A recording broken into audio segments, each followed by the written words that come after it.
Sing a prayer. Stay strong and keep your faith alive.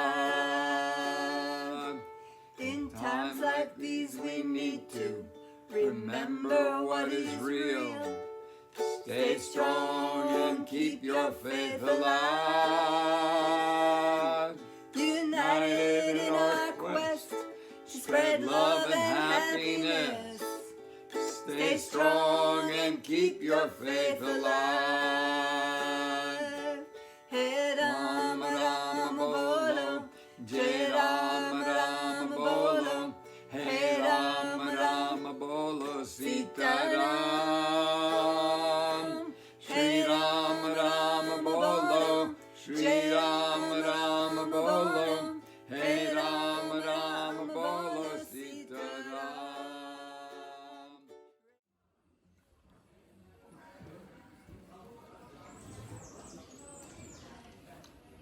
So our focus is very much what we're calling presence and contemplating this incredible gift that we're calling presence. And what I've come to understand over the years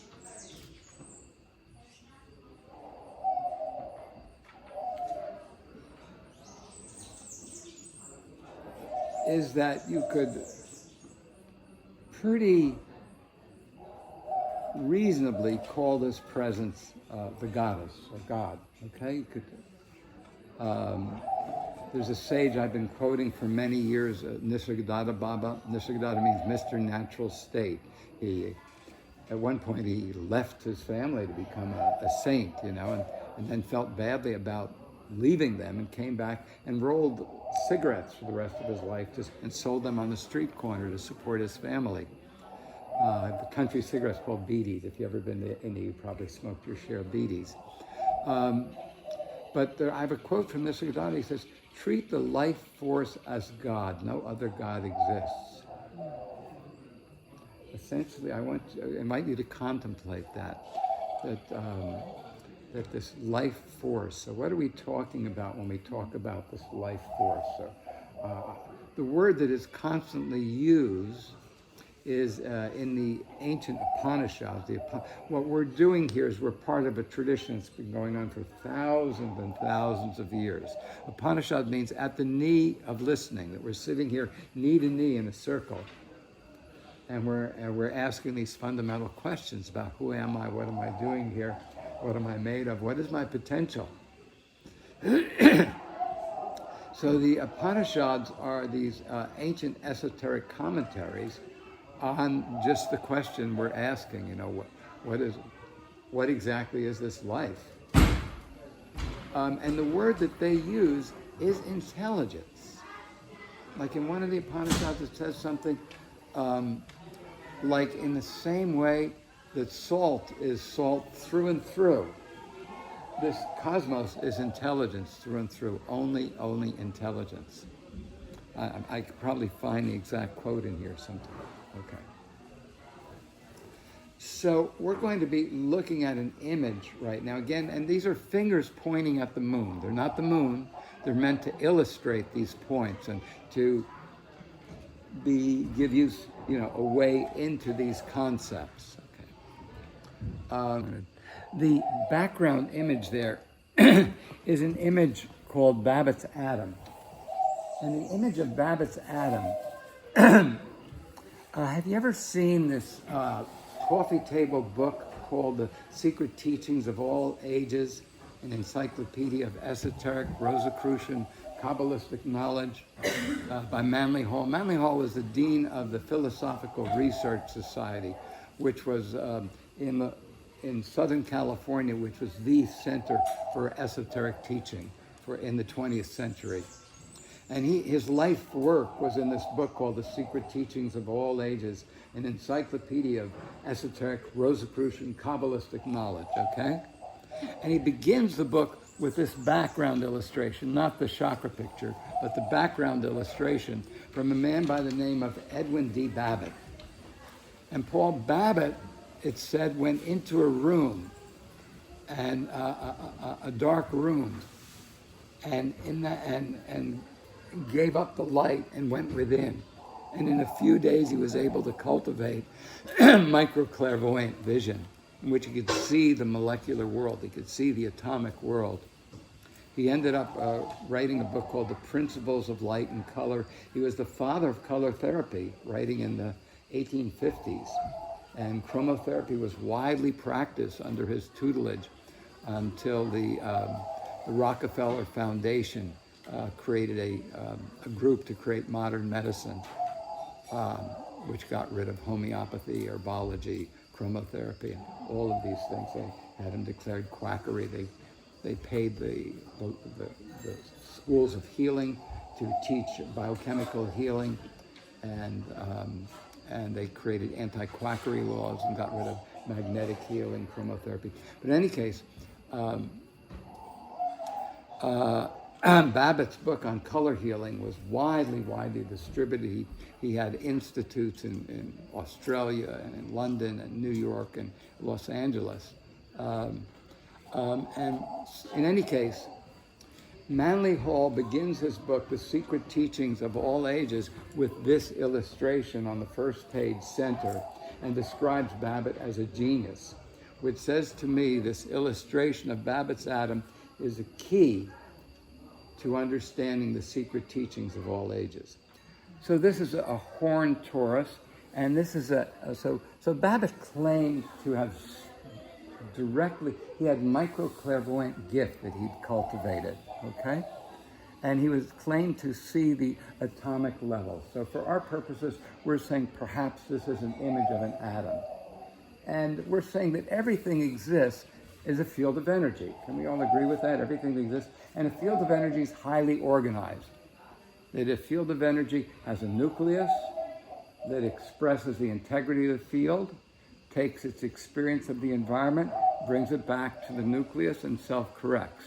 That a field of energy is essentially a cybernetic mechanism that is manifesting a state of homeostasis, taking in that experience of its relationship to its environment, and then self-correcting in the next moment of self-expression. You get what I'm saying? That everything exists as a cybernetic mechanism. And so this process of manifesting a state, taking in your experience of your environment, and then self-correcting, this process, this ability to take in your experience and shift or learn from it, is what we could call intelligence. That everything is essentially intelligence, is what I'm saying. That everything that exists is cybernetic, maintaining its homeostasis, feeding back its interaction with its environment, and that this ability to learn from your environment is a fundamental definition of intelligence. Is that reasonable? So we're saying that every atom, every molecule, every cell flies on two wings: intelligence and freedom. Intelligence, and then the freedom to self-correct, the freedom to learn, the freedom to grow. I believe this is why we're so passionate about freedom, because it is molecular, and that it's part of the goddesses. We understand this creation as the self-sacrifice of the goddess. She does not stand outside of creation. She has become this creation.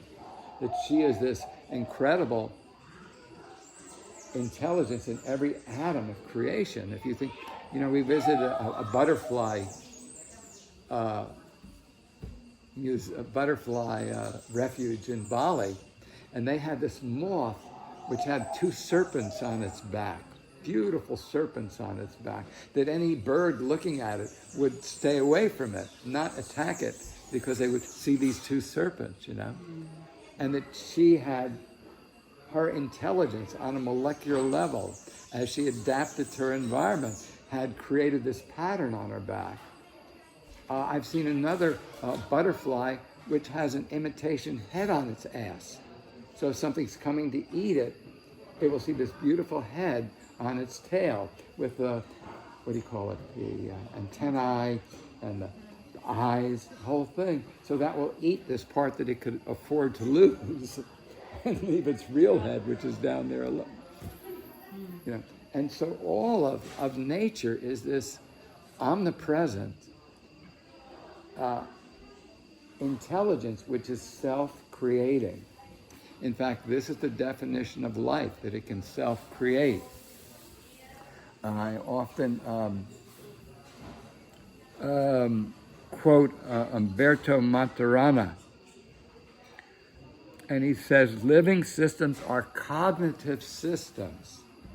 Even in systems, even in organisms without a nervous system, there is this feedback process that sustains life. That life, he calls it autopoietic, self-creating.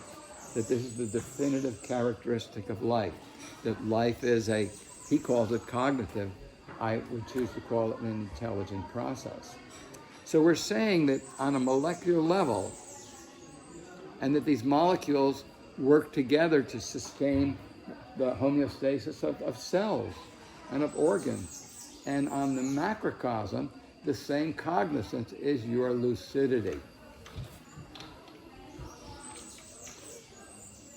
So we're talking about sentience, and we're talking about the depth of sentience down to the molecular level, and we're talking about the same cognizance as the lucidity, the cognizance, the presence in you. And we're saying that this presence, we can, even if you say God created everything, you have to ask, where did God come from? So if we bring things down this presence, I would say that this presence at the speed of life is what we call consciousness. And it's inherent in energy. That energy is moving, it's moving in a field, it's moving from the source out in the field, and at the speed of life, this recursiveness is the definition of consciousness. That what we're living in is a cosmos of consciousness. This is what the ancient wisdom says, that the whole of the cosmos, again, is a living, breathing, conscious being. It's very arrogant of us to think that we're the only center of consciousness in this creation. Yes. So what are your thoughts as I throw this picture of the moon at you and invite you to point your fingers at it? Okay. Are you saying the speed of light or the speed of light?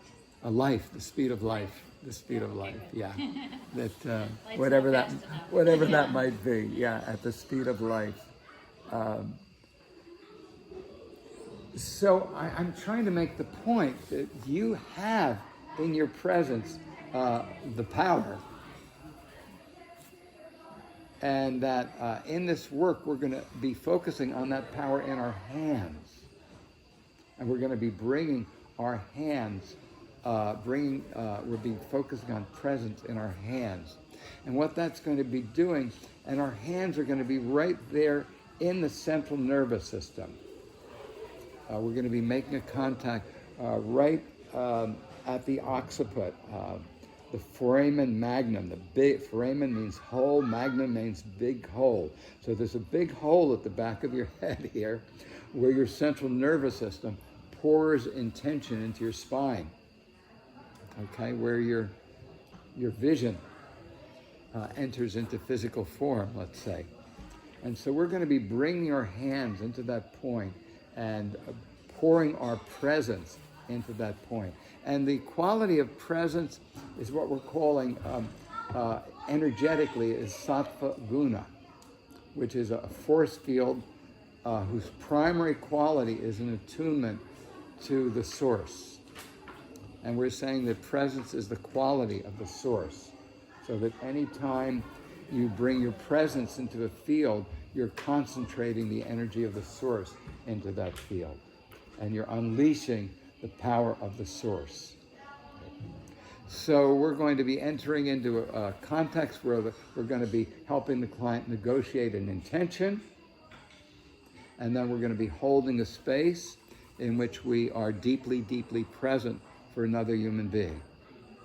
And so Today we're going to be learning a series of contacts. We make contact by being present that facilitate the power of the presence.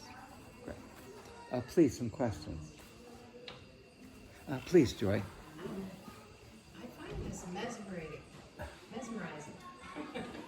to watch it, and my body is reacting by getting very hot. Great. Very great. hot. Yeah. I have to actually turn away from it and cool off a bit. But I immediately wonder if this is the whole picture, or if there is also another wave that's going in the exact opposite direction. Of course. Because this one's going clockwise, and then if there's the counterclockwise, then you've got the balance. It's not, okay. Excellent question. So this wave that you see going out there is a wave manifesting the dynamics of the golden ratio spiral.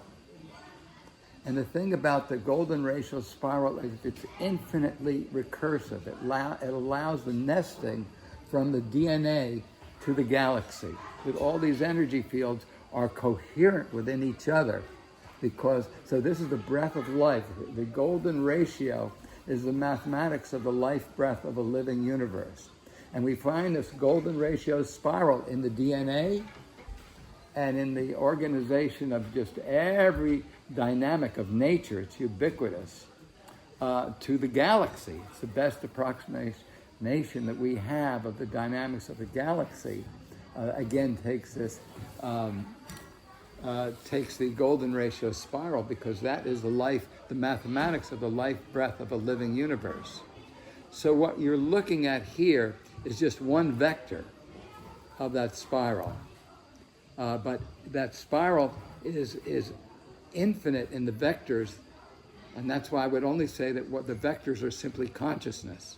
The vectors are simply information. On the molecular level, which then on other levels crystallize into boundaries and form. But we're looking at consciousness. So this is infinite numbers of those balancing each other out. So we're looking at golden ratio spiral, and we're looking at it in 3 dimensions.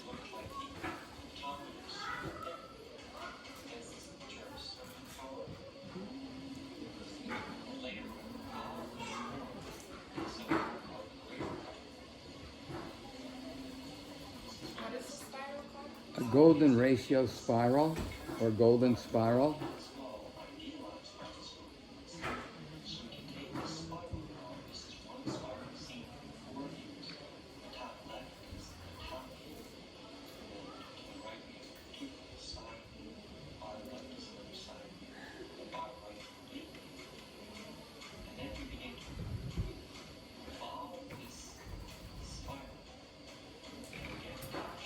So now we're getting a field.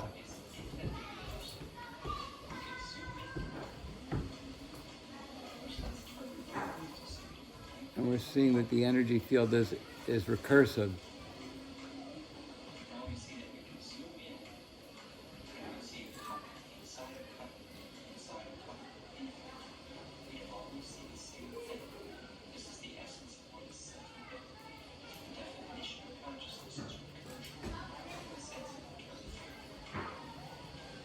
So this is how your breath is able to spiral down to every atom of your body, because it's all golden ratio, it's all coherent and able to nest from the macrocosm to the microcosm, in fact, to the big macrocosm to the microcosm.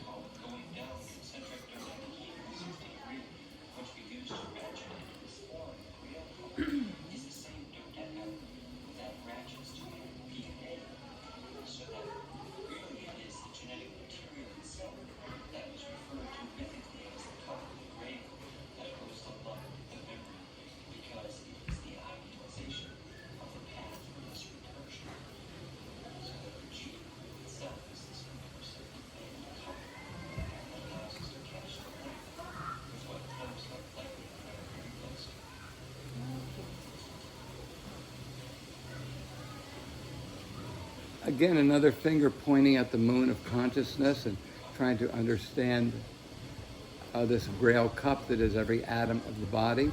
And again, for me, this illustration and the understanding of the golden ratio spiral is this question of how does this breath, spiritus, entrain every atom of the body and enliven every atom of the body from atom to the organism.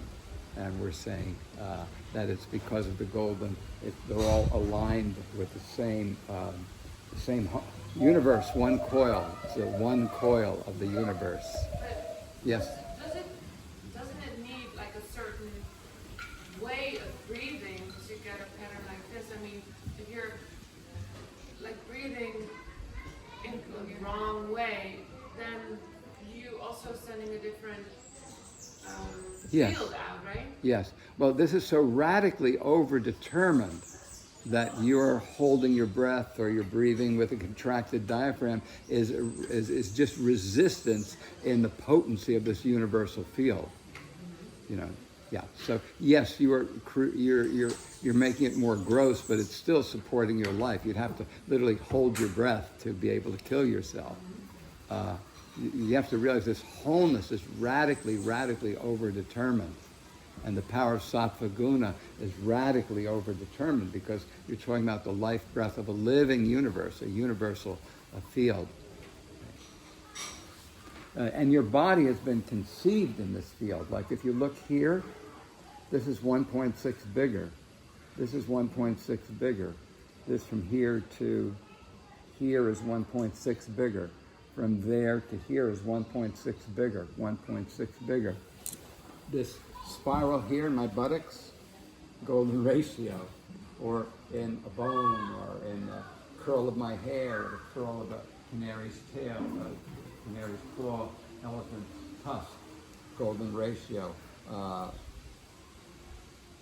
The way the branches are organized around the tree, the way bee spirals or hawk spirals, all golden ratio. There's tremendous ubiquity. You know, we think about the way the charisma of a chamber nautilus, because it's reflecting, form is a reflection of the underlying energy. So this chamber nautilus is reflecting or if we think of the waves break golden ratio spiral. And the ocean here on Earth is 70% water, and the rhythms in that water are that golden ratio spiral that you see in the surf movies. And the oceans are driven by the cosmic winds, the interstellar winds. So the interstellar winds must also be golden ratio spiral. The average distance of the planets around the sun, golden ratio, Fibonacci progression. Yeah, just amazing. This is Mercury to the Earth, perfect golden ratio. The others are off a little bit, but yeah. So how is incoherence even possible, or what does that mean when we say incoherent? Well, the problem is we are free. We are free.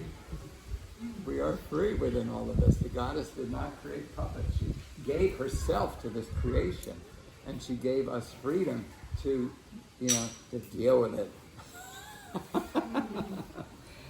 But wholeness is radically overdetermined. If you eat whole food instead of highly prepared food, if you live in just get out of your house, be in nature. Think about how profound it is when you simply go into nature, when you walk your dog, when you work in your garden, when you swim in the sacred machuca. Am I saying it right? Yeah. Think what a profound experience that is. How every cell of your body is the waters of life, and you go into that sacred river, and how deep the renewal, of the purity of the mother. But you're right, because it's all consciousness, and it gets as stuck as we do, because we're so profoundly sentient, so profoundly vulnerable. So what is incoherence, would you say? Well, we're talking about the tissue contracting in sentience.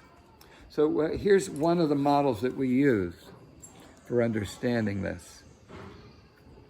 So you are the product of ultimate intelligence. The goddess has given herself to creation, and you are a microcosm in the process of creation. The chakras represent the steps in which spirit crystallizes into matter.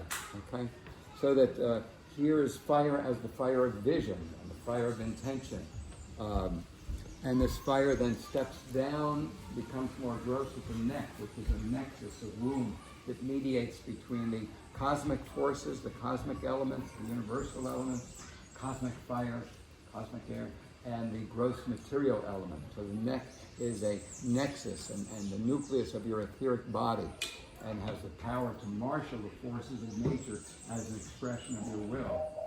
So we're talking about, you have an idea, vision, okay? You take universal creative energy, and first is that vision, that inspiration, that idea.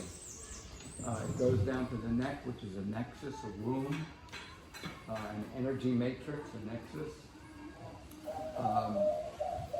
Ruled by Taurus, to bring it into the torso. Taurus again is ether, earth. Taurus has to do with springtime of the year, when everything's buzzing with vibration, and that vibration allows the fields to expand to create form. In any case, the neck ruled by Taurus is able to take this mental image into the torso. And then it goes to air. Air is about movement, and the fundamental movement of air at the heart are the desires and aversions that move you in your life. Okay, that life is an agenda. Life is an agenda of aversions and desires. Then it goes to fire, personal power, then to water, where we give birth to our self-expression and we release it on the earth. So your body is a microcosm of the planes of creation and the process through which consciousness moves from spirit to matter, and the step down from spirit to matter. And it's meant to flow, and you're meant to give birth in a world where you feel safe to give birth to your vision and your self-expression. Now, what happens is our nature is ether. Ether is unobstructed motion. Ether is freedom. The way you feel when you're in the garden, the way you feel when you're baking cookies with your grandma, the way you feel when you're creating, when you're doing what you love to do, you're doing your massage, you're doing your cooking, whatever it is you love to do. Ether is freedom. To be and do. You get a call from the bank, something's wrong. Suddenly it goes to the level of air. The mind starts to, and the heart and mind becomes disturbed, looking for some way in fire, action, to bring into water manifestation, to get back to earth, to clear it, and bring back freedom again. Okay? So we're saying that your body is a microcosm of creation. When there's a disturbance, the mind obsesses on the disturbance. It obsesses for minutes, hopefully, but days, months, years, decades. Think about, how that heartbreak rocks the boat for decades of your life. You're still spinning in the trauma of losing someone you love, or losing that job, or losing whatever represents security for the ego. So when we obsess, it's not just mental. We're sending a myriad of confused and contradictory mental and emotional impulses into the central nervous system, into the sympathetic nervous system, into the musculature. You wake up at night, your body's jerking from the dreams. You're at a meal and you're thinking about it, and your body's, So this obsession becomes body armor. You hear that?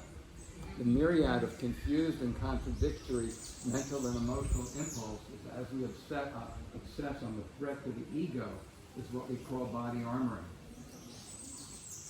Now the beauty of, so we're talking about that disturbance isn't something that happened in this moment. It happened in your birth trauma. And then every level of pain since then has been some measure of condensing that experience into the birth trauma and aligning those experiences with that threat. Yeah, so it wasn't the bank. It wasn't the bank, no. So you're having a fight with your husband, you're having a fight with your father, you're having a fight with your birth trauma. It's all in there, condensed in that experience of threat to the mammals. Okay. Now the beauty of this is the kind of work we're teaching clears it from the body. That is beautiful. Yeah. Dr. Stone developed this work which opens up the perineum and the pelvis and the perineal diaphragm, because what happens is this all becomes immobilized by the armoring. And he has perineal therapy where he just works with the superficial muscles to bring energy in this field, which then releases the sacrum, the negative field of the brain, and brings fluidity to the spine and expands the cranial sutures so we can move from being an asshole, negative, driven by negative and unconscious forces, instinctual forces, into our nature as a conscious being. All done in minutes through energy principles. Or in this work, just following the wisdom of the body through presence, eliminating these holding patterns. So it's just amazing. So I need to give you a 10-minute break. Okay. Okay. So everyone pretty much got the theomorphic model and how you are made in the image of the goddess. You're the product of ultimate intelligence. And yeah, she loved us to we can't even comprehend the level of love and wisdom that underlies who you are and the gifts that you personify and embody. Namaste. Raise your hands in the air. Stay strong and keep your faith alive. Take a stand. Sing a prayer. Stay strong and keep your faith alive. In times like these we need to remember what is real. Stay strong and keep your faith alive. United in our quest to spread love and happiness.